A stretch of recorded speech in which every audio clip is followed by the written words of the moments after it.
찬양을 듣는데 얼마나 마음에 큰 은혜와 감동이 밀려왔는지 모릅니다. 이 모든 것을 이루신 분이 누구십니까? 우리 하나님이십니다. 우리 하나님께서 그 일들을 이루셨기에 오늘 우리가 살아있고 오늘 우리가 이 터전 위에 서 있는 것입니다. 무엇보다 우리 준이가 이렇게 이쁘게 커가지고 앞에 와서 이렇게 찬양을 하는 모습이 얼마나 또 감동적이고 또 흐뭇하고 또 행복한지 모르겠습니다.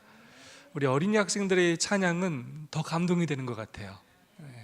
우리의 귀한 어린이 학생들이 더 믿음 안에서 자라서 훌륭한 하나님의 일꾼들로 성장해 주시기를 간절히 소망합니다.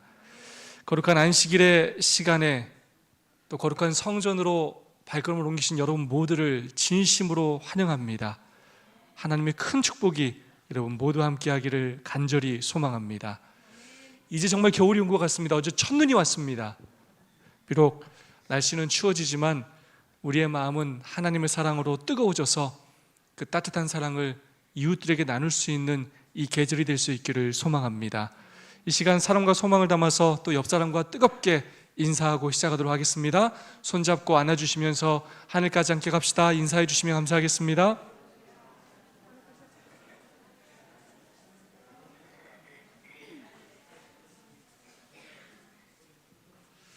오늘 특별히 오랜만에 얼굴을 보는 우리 남희경 성도님을 환영하지 않을 수가 없습니다. 제가 남애경 성도님 그리고 옆에 우리 희경이도 정말 오랜만에 왔습니다. 더 자주 볼 수 있기를 소망합니다. 여러분 큰 박수로 좀 환영해 주시면 감사하겠습니다. 지난 5주 동안 저희는 선지자 왕에서 느헤미야서를 묵상하였습니다. 이 선지자 왕에서 총 6주 동안 이 느헤미야서를 다루고 있습니다. 굉장히 비중 있게 이 책을 다루고 있음을 우리가 보게 됩니다. 이번 주 함께 묵상한 제57장 이 개역 챕터는 느헤미야 13장을 본문으로 느헤미야서를 마지막으로 다루고 있습니다. 제목처럼 느헤미야가 행한 개역 사업을 다루고 있습니다. 느헤미야의 구체적인 개혁 운동은 느헤미야서 10장과 그리고 13장에서 두 번에 걸쳐서 이루어집니다. 10장은 느헤미야가 12년 동안 총독으로 있었을 당시 행했던 개혁입니다. 그리고 13장은 12년간의 총독 생활을 마치고 왕궁으로 돌아갔다가 다시 1년 만에 예루살렘으로 돌아왔을 때 행했던 그러한 개혁 내용입니다. 그런데 놀라운 것은 무엇이냐? 10장과 13장의 그 개혁 내용이 거의 일치한다는 것입니다. 무슨 말이냐? 이스라엘 백성이 동일한 죄를 반복해서 짓고 있었다는 것입니다. 알더스 헉슬리는 이런 말을 남겼습니다. 역사가 가르쳐준 가장 중요한 교훈은 사람들이 역사의 교훈을 통해서 결코 쉽게 배우지 못한다는 사실이다. 네, 우리가 끊임없이 그 역사를 보고 느끼면서도 그 역사의 실패를 경험하면서도 우리는 그 역사의 교훈을 잘 배우지 못한다는 것입니다. 바로 그러한 그때 느헤미야는 그 시기를 위해 일어난 개혁자였습니다. 선지자왕 676페이지 말씀입니다. 느헤미야는 제사장도 선지자도 아니었고 높은 지위를 요구하지도 않았다. 그는 중대한 시기를 위해 일어난 한 개혁자였다. 백성으로 하나님과의 올바른 관계를 갖게 하는 것이 그의 목적이었다. 사실 느헤미야가 행했던 그 개혁 사업은 어쩌면 오늘 우리에게도 동일하게 적용되는 죄악들입니다. 그렇다면 그들이 그렇게도 개혁하지 못하고 반복적으로 죄를 지어왔던 일들이 무엇이었는지, 느헤미야가 행했던 구체적인 개혁 사업이 무엇이었는지 우리 느헤미야서의 내용을 통하여 함께 살펴보도록 하겠습니다. 첫 번째는 바로 통혼을 금지시키는 개혁이었습니다. 조금 넓게 말하자면 세속주의에 대한 개혁이었습니다. 느헤미야서 10장 30절의 말씀입니다. 우리 딸은 이 땅 백성에게 주지 아니하고 우리 아들을 위하여 저희 딸을 데려오지 아니하며. 솔로몬 왕국이 쇠퇴한 이유는 바로 이방 아내를 맞이하였기 때문이었습니다. 정치적인 이유로 어쩔 수 없다 하여 솔로몬은 많은 이방 여인을 아내로 맞이하였습니다. 그렇게 점차 그 나라의 세속주의가 자리 잡게 되었고 하나님을 잊어버리게 되었고 점점 가정과 나라가 무너지게 되었습니다. 이방 풍습이 가득 차게 되었고 그러면서 이스라엘은 우상숭배의 나라가 되었습니다. 그런 우상숭배를 하게 된 동기가 바로 이방 여인을 아내로 맞아들인 일이라는 것입니다. 출애굽기 34장 16절의 말씀입니다. 또 내가 그들의 딸들로 내 아들들의 아내로 삼음으로 그들의 딸들이 그 신들을 음란히 섬기며 내 아들로 그들의 신들을 음란히 섬기게 할까 함이니라. 이미 하나님께서는 출애굽할 때부터 이 부분을 강하게 강조하셨습니다. 믿지 않는 사람과 결혼을 하게 되면 어쩔 수 없이 신앙 문제로 갈등을 일으키게 되고 본인과 가족들이 신앙생활에 어려움을 겪게 되고 결국은 그 문제가 가정생활에까지 영향을 끼치게 된다는 것입니다. 특별히 자녀 신앙 교육에 결국은 문제가 생기게 된다는 것입니다. 신앙의 근간이 가정인데 가정이 흔들리게 되는 것입니다. 그렇게 가정이 흔들리면 곧 그 가정에 속한 교회가 흔들리게 되는 것입니다. 우리가 그 사실을 너무나 잘 알고 있지 않습니까? 정말로 중요한 문제입니다. 끊임없이 반복되지만 다시 한번 우리가 가슴에 새겨야 할 문제입니다. 한 믿음 안에서 가정을 꾸려야 합니다. 이 말은 믿지 않는 사람과 상종도 하지 말라는 말이 절대로 아닙니다. 그들과 친구가 되어야 하고 그들에게 빛과 소금 역할을 감당해야 하고 선한 가마력을 끼쳐야 합니다. 그러나 그것과 결혼하는 것은 전혀 다른 문제입니다. 결국 우리의 신앙의 그 전통을 잃어버리게 되고 결국 우리의 믿음을 잃어버릴 수 있다는 것입니다. 한 믿음 안에서 결혼해야 합니다. 이 원칙은 예수님 오시는 그날까지 변하지 않는 원칙입니다. 이 원칙은 오늘날도 여전히 동일합니다. 이 부분에 대한 개혁이 오늘 우리에게도 필요합니다. 믿음을 지키고 믿음을 자녀들에게 물려주는 전승신앙이 우리에게 너무나 필요합니다. 아직 결혼을 하지 않은 청년들과 어린이들은 꼭 가슴에 새기시기 바랍니다. 아직 결혼을 시키지 않은 자녀를 둔 부모님들은 꼭 가슴에 새기시기 바랍니다. 그 후에는 더 이상 돌이키기 어려울 점이 많다는 걸 여러분 꼭 기억하시기 바랍니다. 또한 13장 3절에서 섞인 무리를 분리케 하였습니다. 백성이 이 율법을 듣고 곧 섞인 무리를 이스라엘 가운데서 몰수히 분리케 하였느니라. 이스라엘 백성들이 신앙을 파괴하는 암몬 족속과 모압 족속을 추출해냈습니다. 굉장히 강력한 개혁을 느헤미야는 시도하였습니다. 세속주의로부터 그들을 보호하고자 하였습니다. 오늘 우리 가운데 너무나 자연스럽게 자리 잡고 있는 그 세속주의가 무엇인지 우리가 살펴봐야 합니다. 나로 하여금 하나님에게서 멀어지고 교회의 예배를 등한히 하게 하고 무관심하게 하는 그것이 무엇인지 우리가 돌아보고 우리도 그것들을 과감하게 내어 던질 수 있어야 합니다. 두 번째 느헤미야의 개혁 운동은 바로 안식일 신앙 개혁 운동이었습니다. 13장 16절과 13장 18절로 19절의 말씀입니다. 또 두로 사람이 예루살렘에 거하며 물고기와 각양 물건을 가져다가 안식일에 유다 자손에게 예루살렘에서도 팔기로 내가 유다 모든 귀인을 꾸짖고 너희가 어찌 이 악을 행하여 안식일을 범하느냐 너희 열조가 이같이 행하지 아니하였느냐 그러므로 우리 하나님이 이 모든 재앙으로 우리와 이 성읍에 내리신 것이 아니냐. 때로는 제가 설교하기 부담스러운 주제들이 있는데 정말로 여러분과 속으로 말씀 묵상 주제를 맞춰하면서 저도 두렵고 떨리는 마음으로, 담대한 마음으로 여러분에게 말씀을 선포합니다. 느헤미야는 그 나라의 그 가정의 모든 재앙이 바로 안식일을 구별하지 못했음이라고 지적하고 있습니다. 그리고 여전히 안식일을 어기고 있는 백성들을 과감하게 꾸짖고 아예 예루살렘 성문을 안식일 전날 모두 걸어 잠가버렸습니다.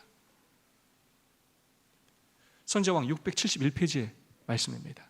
우상 숭배자들과의 교제함으로 일어난 다른 결과는 이스라엘 사람들이 각 참 하나님을 예비하는 자로서 모든 다른 민족과 구별되게 하는 표인 안식일을 무시하는 것이었다. 감히 공공연하게 안식일을 범하는 자들이 많았다. 그들이 안식일을 무시했는데 어떻게 무시했냐면 감히 공공연하게 안식일을 범했다는 것입니다. 우상 숭배자들과 교제함으로 안식일을 범하게 되었고, 안식일을 범함으로 다른 죄악들을 더 과감하게 공공연하게 행하게 되었다는 것입니다. 여러분, 안식일은 순종의 시금석과도 같은 날입니다. 진짜 우리 신앙의 핵심입니다. 오늘과 같은 시대에 안식일을 지키는 것이 쉽지 않을 수 있습니다. 여러분에게 크나큰 부담이요 도전으로 다가올 수 있습니다. 안식일을 지키기를 마음으로 원하지만 그러지 못한 상황에 처할 수 있습니다. 그럼에도 불구하고 제가 여러분에게 말씀드릴 수 있는 것은 이 날이야말로 우리가 목숨 걸고 지켜야 할 날이라는 것입니다. 그만큼 하나님께서 이 안식일을 귀히 여기시고 사단은 이 마지막 시대 우리로 하여금 안식일을 지키지 못하도록 끊임없이 다양한 방법으로 우리를 시험하고 유혹하고 넘어뜨리려 할 것이라는 것입니다. 안식일은 우리의 생명과도 같은 날입니다. 그래서 느헤미야는 강력하게 이 부분을 개혁하였습니다. 오늘 우리 안식일은 어떠합니까? 우리는 얼마나 이 안식일을 주님의 뜻대로 준수하고 있습니까? 오늘 우리가 어떻게 안식일을 지키느냐의 그 역사가 우리의 자녀들, 우리의 후손들의 삶에서 그대로 나타나게 될 것입니다. 이 교회가 부흥할지 정말로 아니면 쇠락할지 그 결과가 몇 년, 몇십 년 후에 분명히 나타나게 될 것입니다. 교육 253페이지의 말씀입니다. 믿음이란 하나님께서 우리를 사랑하심으로 우리의 유익을 위하여 제일 좋은 것이 무엇인지를 아신다고 믿는 것이다. 그런 믿음을 가질 때 우리는 자신의 길을 택하지 않고 하나님의 길을 택하게 된다. 아멘. 여러분, 하나님을 진심으로 믿어야 합니다. 말로만이 아니라 우리가 소중히 여기는 이 가치를 지키기 위하여 우리 진심으로 믿고 우리의 모든 것을 걸어야 합니다. 우리가 말씀대로 살 때 하나님께서 우리의 인생을 책임져 주신다고 믿어야 합니다. 우리는 믿음으로 하나님의 길을 걸어야 합니다. 분명 여러분이 안식일을 지키려고 노력할 때 여러 시험과 방해가 있을 수 있습니다. 사단이 여러분에게 핍박하고 협상하려 할 것입니다. 그때 한 발짝도 뒤로 물러서지 마시기 바랍니다. 믿음으로 한 걸음 한 걸음 하나님의 길을 걸어가시기를 간절히 소망합니다. 세 번째는 바로 성전 지원 활동 회복과 11금 제도 회복 개혁이었습니다. 제사장과 레위인의 삶을 전적으로 뒷받침하는 그러한 개혁이었습니다. 10장 32절과 33절 끝부분입니다. 우리가 또 스스로 규례를 정하기를 해마다 각기 세겔의 3분 1을 수납하여 하나님의 전을 위하여 쓰게 하되 우리 하나님의 전의 모든 일을 위하여 쓰게 하였고. 여러분, 느헤미야는 백성들이 경제적으로 어려울까 봐 자기 월급도 안 받는 사람이었어요. 그런데 지금 백성들의 삶이 어려움에도 불구하고 백성들에게 무엇을 하도록 요청했냐면 매년 성전세를 3분의 1 세겔씩 납부하도록 결정했어요. 아무리 어려워도 성전을 돌보는 일에 참여시켰다는 거예요. 왜 이스라엘이 영적으로 무너졌는가? 선지자왕 670페이지입니다. 성전이 더럽혀졌을 뿐만 아니라 그 헌물들이 악용되었다. 이 일은 백성의 너그러움을 방해하였다. 그들은 열성과 정열을 잃었고 11조 바치기를 싫어하였다. 여호와의 집 창고에 빈약하게 들여짐으로 많은 노래하는 자들과 성소 봉사에 종사하는 다른 사람들이 충분한 공급을 받지 못하여 다른 일자리를 찾아 하나님의 사업에서 떠나갔다. 바로 성소제도가 무너졌기 때문입니다. 성전을 관리하고 유지할 비용이 없었기 때문입니다. 백성들이 헌금을 드리지 않았기 때문입니다. 그러다 보니까 제사장도 레위인도 결국 그 일을 하지 못하고 다른 일을 하기 위해 찾아 나서게 되었기 때문입니다. 올해도 저희 신학과에서 목회를 지원하는 학생들이 대폭 줄었습니다. 그리고 앞으로는 더 줄어들게 될 것입니다. 최근 앞으로 한 5년 사이에 수없이 많은 목회자들이 이제 은퇴를 하게 되는데 머지않아 우리 재림교회는 이제 목회자 부족 현상을 겪게 될 것입니다. 성전을 유지하려면, 복음 사업을 하려면 정말로 돈이 필요합니다. 하나님께서는 그 돈을 왕창 하늘에서 쏟아 부으실 수도 있지만 절대로 그렇게 하지 않으십니다. 하나님 백성들의 희생과 헌신으로 그 자금을 감당하게 하십니다. 그것으로 저희를 시험하시고 축복하시기를 원하십니다. 그것이 하나님의 뜻입니다.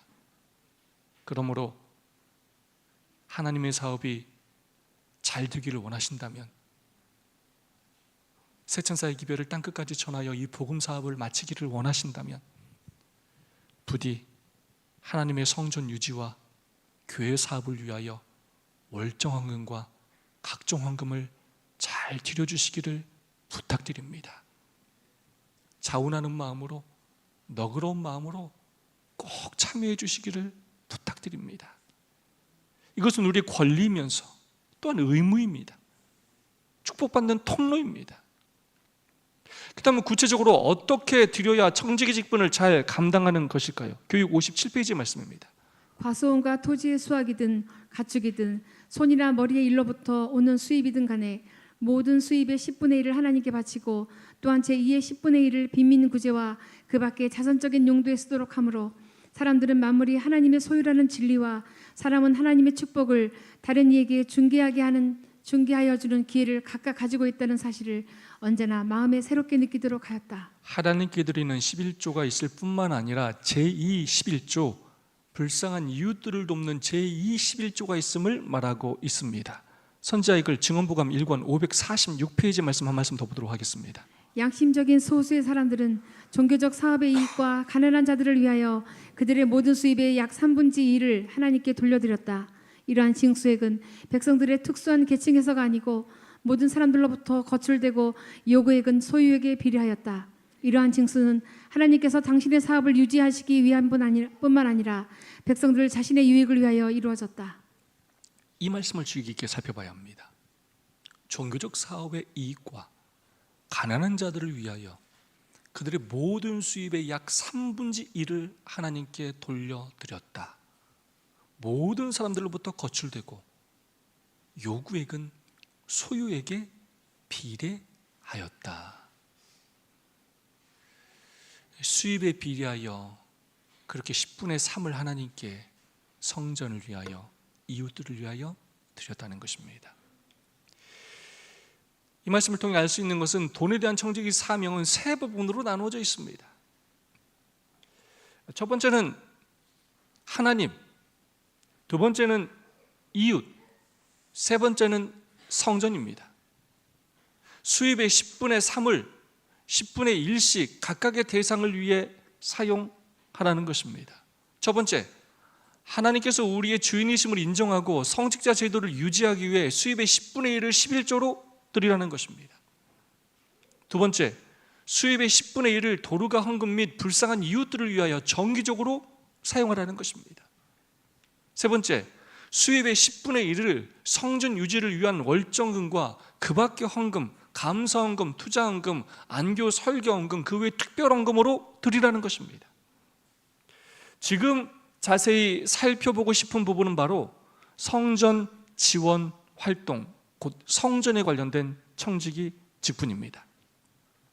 우리 재림교회는 신앙 공동체로서 함께 성전을 유지하고 관리하도록, 그리고 하나님의 복음 사업에 참여하도록 월정금이라는 이름으로 구별하여 헌금을 드리고 있습니다. 대총회는 수입의 6에서 7%를 월정금으로 드리라고 권고하고 있습니다. 100만 원이 수입이라면 10만 원은 11금으로, 7만 원은 월정금으로, 3만 원은 감사헌금과 안식일학교 설교헌금으로 드리라는 것입니다. 그리고 나머지 10만 원으로 도루관광과 개인 구제 사업에 사용하라는 것입니다. 이것은 제가 2018년도 여름에 미국의 여러 교회를 방문했을 때 그 미국 교회에서 가져왔던 헌금 봉투입니다. 11금, 월정금, 3개의 성교 헌금으로 이 헌금이 나눠져 있습니다. 이것이 원칙입니다. 11금만 드리는 것이 아니라 교회 사업을 위하여 매달 정해진 월정헌금을 드려야 한다는 것입니다. 남들 눈치 보지 말고, 너무 인색하게 드리지 말고, 여러분의 수입에 비례하여 기쁜 마음으로 동참해 주시기 바랍니다. 12월에 저희들이 월정헌금을 작성하는데 제가 다시 그때 호소하지 않으려고 합니다. 여러분들이 정말로 자원하는 마음으로 하나님의 사업에 협력해 주시기를 부탁드립니다. 다시 한번 강조하는데, 다른 사람의 금액에 맞추지 마시고 부디 여러분의 수입에 비례하여 잘 구별해 주시기를 부탁드립니다. 우리가 모두 하나님의 청지기이심을 기억하시기 바랍니다. 그리고 또한 느헤미야가 이 개혁에서 강조한 부분 중에 하나가 바로 무엇이냐? 제사장과 관련된 부분입니다. 제가 제 입으로 이런 말씀을 드리는 것이 부담스럽지만 하나님의 일을 하는 구별된 성직자를 잘 섬기라는 것입니다. 여러분이 이미 너무 잘 하고 계시겠지만, 여러분이 평생 신앙생활하는 동안 여러분이 만나시는 목회자들을 잘 섬기시기 바랍니다. 그것이 하나님의 명령입니다. 그것이 복받는 비결입니다. 그것은 저의 말이 아니에요. 그 목회자가 비록 연약하고 부족할지라도 여러분의 격려와 여러분의 사랑 덕분에 보람과 기쁨 속에서 목회할 수 있도록 영적인 동역자요, 후원자가 되어주시기를 여러분 도와주시기를 부탁드리겠습니다. 그리고 또 개혁한 것이 바로 11조 제도의 개혁이었습니다. 느헤미야 10장 37절 말씀에 너무나 잘 나와 있습니다. 또 처음 익은 미리의 가루와 거제물과 각종 과목의 열매와 새 포도주와 기름을 제사장들에게로 가져다가 우리 하나님의 전 골방에 두고 또 우리 물산에 11조를 레위 사람들에게 주리라 하였나니 이 레위 사람들은 우리의 모든 성읍에서 물산의 11조를 받는 자임이며. 하나님의 성전이 돈이 없어 어려움이 당하지 않도록 하셨을 뿐만 아니라 그 일을 위하여 구별된 제사장들과 레위인들이 오직 그 일만을 위해 살아갈 수 있도록 만드신 제도가 바로 11금 제도입니다. 이스라엘이 영적으로 무너진 이유가 바로 성소주 제도가 무너졌기 때문이었습니다. 백성들이 11조를 내지 않아 성전에서 일하는 레위 사람들이 먹고 살기가 어려워지자 성전을 버리고 뿔뿔이 흩어져 버린 것입니다. 왜 목회를 지원하는 지원자들이 점점 줄어드느냐? 정말로 경제적인 수입이 그들이 살아가기엔 너무 적다고 생각하고 또 그에 비해 너무 어렵다고 생각하는 젊은이들이 점점 많아지기 때문에 갈수록 목회를 지원하는 지원자들이 줄어들고 있는 것입니다. 이 11금의 중요성에 대해서는 더 말할 필요조차 없다고 생각합니다. 하나님께서 명령하신 우리의 축복을 위한 축복의 통로입니다. 여러분의 수입의 11조를 정직히 하나님께 드려주시기를 부탁드립니다. 여러분 임의로 여러분이 생각하는 선교 사업에 마음대로 쓰셔서는 안 됩니다. 그 금액을 하나님을 위하여 구별된 11조로 가장 먼저 정확하게 기쁜 마음으로 구별하여 드려주시기 바랍니다. 그렇게 할 때 부흥과 함께 큰 축복이 함께 할 것입니다.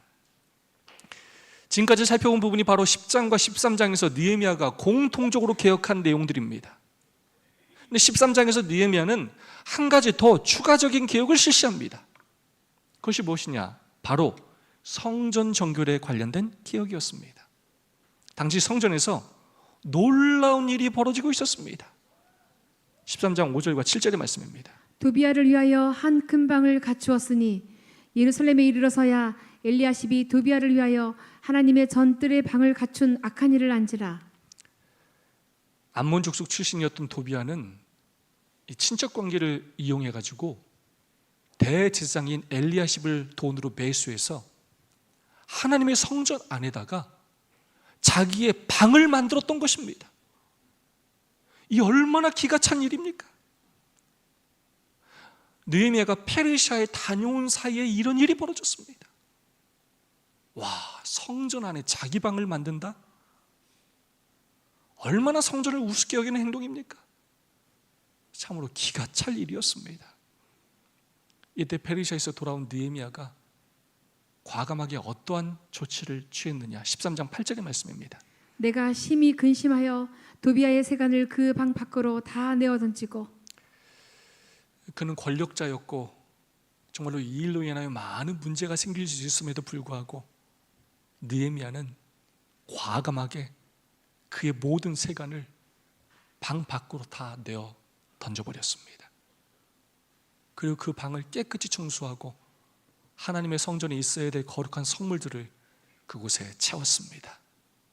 더럽혀진 성전을 정결케 거룩하게 한 것입니다.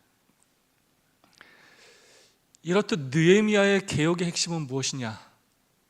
바로 거룩이었습니다. 통혼을 금지하는 것이든 안식일 준수든 성전 유지 헌금과 11조 회복이든 이 모든 것들이 바로 하나님 백성으로서의 구별된 삶, 거룩한 삶을 위한 일이었습니다. 하나님 백성을 거룩하게 하고 하나님의 성전을 거룩하게 하는 것이었습니다. 느헤미야 10장과 13장의 느헤미야의 그 개혁을 다른 말로 표현하자면 바로 거룩한 자가 되라는 것입니다. 오늘 우리는 얼마나 우리 자신을 하나님께 거룩하게 드리고 있습니까? 우리의 마음의 성전이 얼마나 거룩하게 구별되고 있습니까? 우리의 재물을 얼마나 하나님을 위하여 거룩하게 드리며 구별하여 사용하고 있습니까? 저는 늘 우리 재림교회 부흥을 꿈꾸며 살아왔습니다. 놀라운 진리를 가진 우리 재림교회가, 남은 교회인 우리 재림교회가 왜 부흥하지 않는가? 왜 이렇게 우리 교회들은 한결같이 이렇게 연약하고 성장하지 않는가 고민하며 살아왔습니다. 어떻게 해야 도대체 교회가 부흥할 수 있는가? 어떻게 해야 성도들의 삶이 좀 변화될 수 있는가? 정말 많은 고민을 하였습니다. 여전히 부흥을 꿈꾸고 있지만 그 부흥보다 더 중요한 것이 있다는 것을 깨닫게 되었습니다. 바로 하나님의 마음과 관점을 깨달았기 때문입니다. 하나님께서 관심을 가지시는 것은 크고 화려하고 많은 것이 아니라 거룩하고 순결한 것이라는 사실을 다시금 깨달았기 때문입니다. 하나님께서 바라시는 교회는 크고 웅장하고 능력 있고 힘 있는 교회가 아니라 비록 연약하고 초라할지라도 거룩한 교회라는 사실을 깨달았기 때문입니다. 부흥하는 교회가 잘못됐다는 것이 아니라, 큰 교회가 잘못됐다는 것이 아니라, 부흥하는 교회는 바로 거룩한 교회의 결과여야 한다는 사실을 깨달았기 때문입니다. 거룩 없는 부흥은 우리를 망하게 할 수 있기 때문입니다. 거룩 없는 성공은 우리를 망하게 할 수 있기 때문입니다. 성경은 두 가지 상징적인 성을 대조하여 이야기하고 있습니다. 하나는 세상을 상징하는 바벨론이고 또 하나는 하나님의 나라를 상징하는 예루살렘입니다. 그런데 이 두 성을 수식하는 단어가 너무나 다릅니다. 바벨론을 수식하는 단어는 언제나 거대한 큰 성이고 예루살렘을 수식하는 단어는 언제나 거룩한 순결한 성입니다. 출애굽기 26장 이후에 성막에 관한 말씀들이 계속해서 등장합니다. 일반적으로 하나님께서 임재하는 장소이며 백성들의 죄를 사하는 예배가 행해지는 그 장소로서 웅장하고 화려할 것이라고 생각하는데 막상 하나님께서 직접 명령하셔서 제작된 성막의 외양은 초라하기가 그지없습니다. 비록 그 성소에도 많은 돈이 들어간 것은 사실이지만 이 세상의 큰 성들에 비하면 초라하기 그지없는 것이 사실입니다. 왜 이토록 하나님께서는, 만왕의 왕이신 하나님께서 당신이 거주할 그 성막을 작고 초라하게 만들라고 하셨을까? 왜 하나님께서는 당신이 임재하실 장소를 바벨론이나 페르시아의 왕궁처럼 웅장하고 거대하게 짓지 않으시고 이동식 텐트로 짓게 하셨을까요? 온 우주의 왕이시오 주인신 하나님께서 왜 그렇게 짓도록 하셨을까요?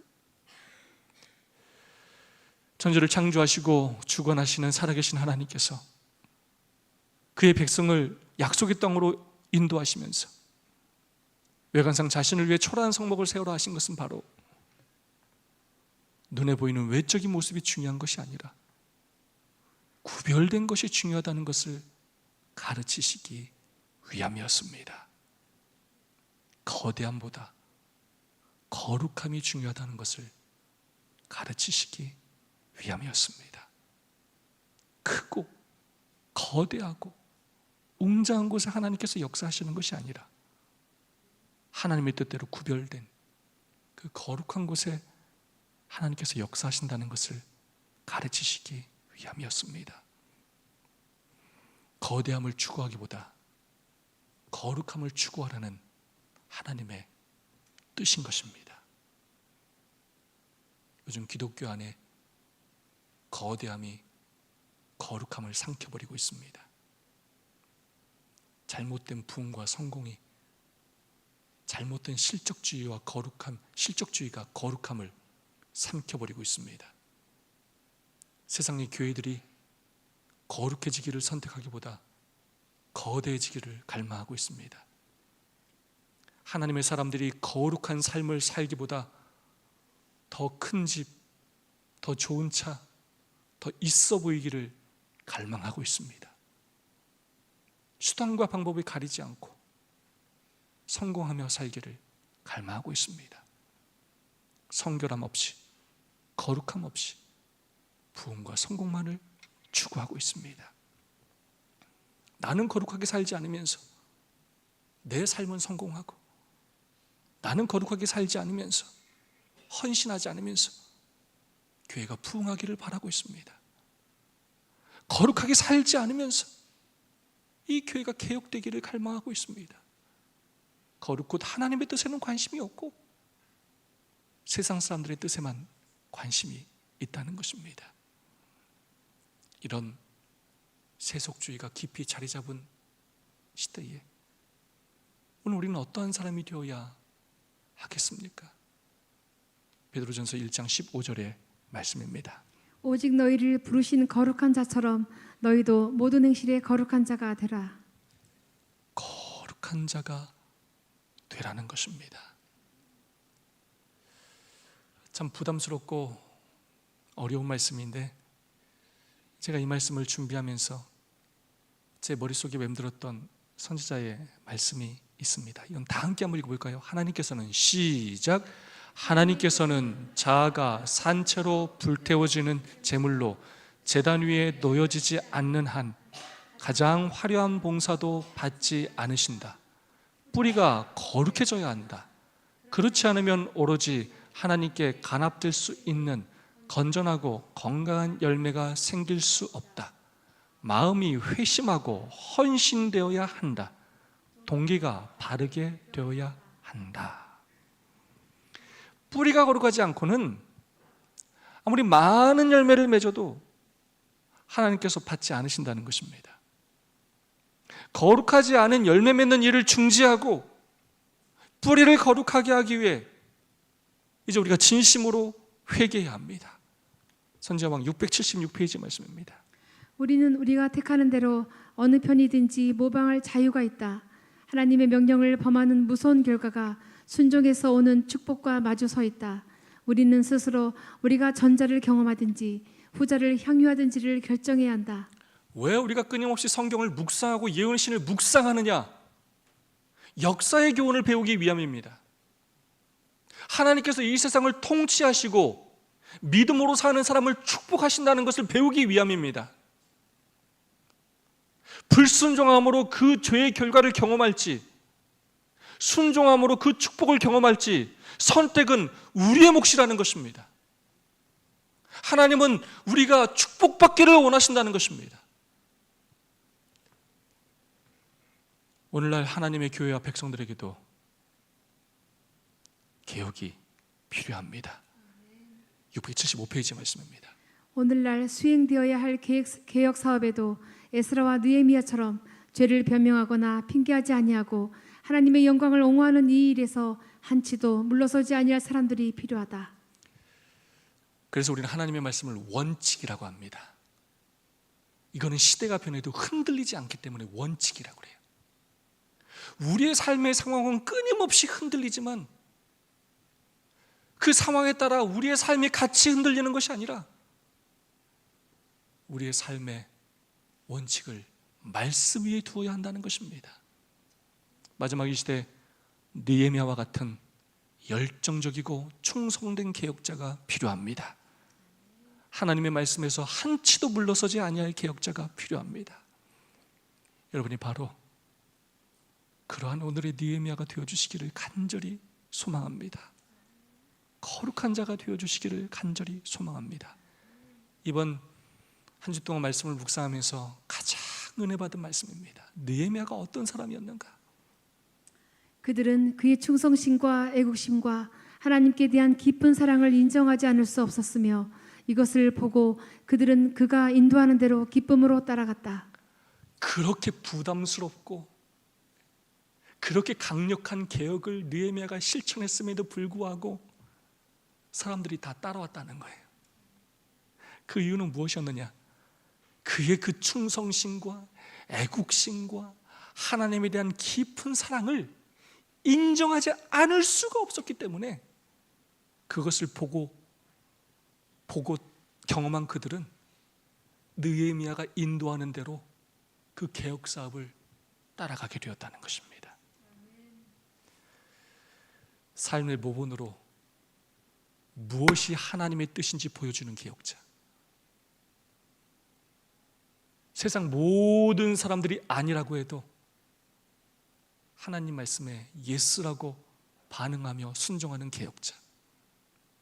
하나님의 뜻대로 사는 것이 얼마나 축복받는 삶인지 보여주는 개혁자. 하나님의 뜻대로 사는 것이 축복받지 못하는 것처럼 보일지라도 그래도 믿음을 저버리지 않고 끝까지 하나님께 충성하는 개혁자. 늘 잘못된 것을 바로잡기 위해 모분을 보이고 백성들을 사랑으로 지도하는 개혁자. 여러분이 이 시대에 그러한 개혁자가 되어주시기를 소망합니다. 그래 여러분의 가정과 우리의 교회가 회복되고 부흥하는 그 놀라운 역사가 바로 여러분을 통해 일어나게 되기를 진심으로 간절히 바라면서 오늘 말씀을 마치겠습니다. 두 분씩 짝을 지으시고 오늘 받은 은혜와 결심을 나누도록 하겠습니다. 5분 동안 오늘 받은 은혜와 결심을 나누도록 하겠습니다. 우리 혼자 앉아 계신 분이 없을 수 있도록 함께 좀 자리를 이동해 주시고 함께 해주시면 감사하겠습니다. 우리 안성월 장로님, 우리 함진일 우리 성도님하고 좀 함께 해주시면 좋겠고요. 우리 준이 이쪽으로 앞으로 같이 와세요. 우리 이나경 성도님, 우리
네, 오늘 받은 은혜와 결심을 우리 손승희 성도님께서 모든 성도를 대표하여 나누어 주시겠습니다.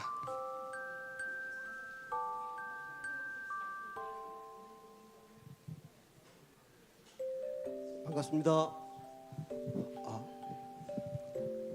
목사님의 말씀과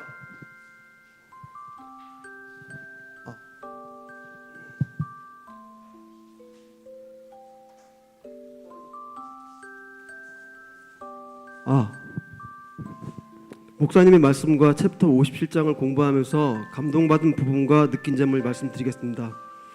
사실은 저 앞에서 목사님 그 설교 말씀하실 때 진짜 솔직히 말해가지고 목사님이 무슨 말씀하시는지 진짜 한 말씀도 진짜 머리에 기억이 좀 안 났는데요.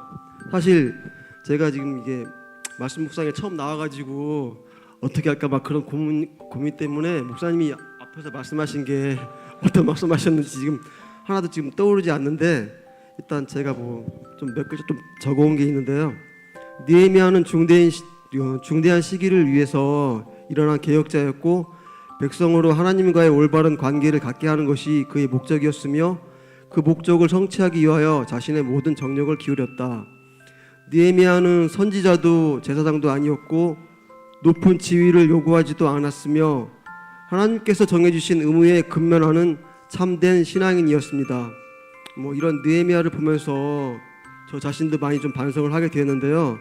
사실 하나님께서 정해주신 의무에 근면하는 참된 신앙인 느헤미야에 비해서 뭐 저하고 그분하고 비교는 할 수 없겠지만, 저의 신앙생활에 대해서 얼마 되진 않았지만 저희 그 하은혜 집사가 딱 이렇게 좀 얘기를 좀 해준 게 있어요.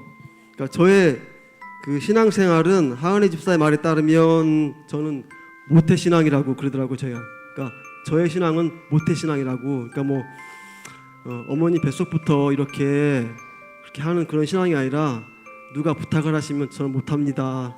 뭐 그렇게 뭐 이것도 못하고 저것도 못하고 그렇게 하는 그 모태신앙인데요. 제가 솔직히 그렇게 얘기했을 때 좀 반문을 못하는 게, 제가 생각을 해봐도 저는 모태신앙이 맞습니다. 그래서 지금 오늘 그런 모태신앙에서 좀 벗어나기 위해서 제가 이렇게 지금 말씀 묵상에도 좀 나오게 되었는데요. 그 앞으로 그 하나님에 대한 그 확고부동한 좀 신앙을 위해서 노력하고 모든 일을 하나님께 맡기고 의지하며 교회와 이웃, 제 도움을 필요로 하는 그런 모든 곳에 행동하는 그런 신앙인이 되도록 노력하겠습니다. 아멘. 우리 손승희 성우님 주님의 이름으로 축복합니다. 하나님께 예배를 드리는 시간입니다. 내가 이 세대에서 부한 자들을 명하여 마음을 높이지 말고 정함이 없는 재물에